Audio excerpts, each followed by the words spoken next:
Hi everybody, I'm Tony Sanchez, and the book that I chose to read this week was The True Story About the Three Little Pigs by Jon Scieszka, and the illustrator was Lane Smith.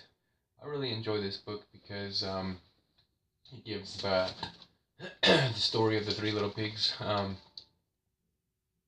debate and something to talk about because it's the wolf's version, and the wolf claims that he was sick and needed to borrow a cup of sugar. So the three little pigs were his neighbors, and he claims he went to the first pig's house and knocked on the door and said, little pig, are you in?" And there was no response. So he said um, his cold made him sneeze. And the first pig's house was made out of straw, so when he sneezed, he claims it blew over. Well, when it blew over, he says that the pig was actually there and ended up dying. Well, he said since the pig was dead, why let that ham go to waste? So, of course, he ate the pig. He felt full, said his cold was getting better, but he still didn't have his cup of sugar. So he goes to the next house, and that pig ended up being the first pig's brother. He knocks on the door, and there was still no answer. So he claims he had to sneeze again, and that house blew over because it was made out of sticks. Well, he also claims to say that that pig was ended up being in the house, ended up dying. Well, of course, he ate that pig as well. He still didn't have his cup of sugar, so he goes to the third house, which that was one of the pig's brothers as well. But this pig actually had a home made out of bricks. So when he knocked and said, little pig, can I come in?" I guess he claims that pig gave him attitude and started talking about his family. Well, the pig huffed and puffed and tried to blow the house down, but the house could not go down. Cops end up coming, take the wolf, and the wolf ends up getting charged with killing and eating the first two pigs. And um, this this just helps kids give debate.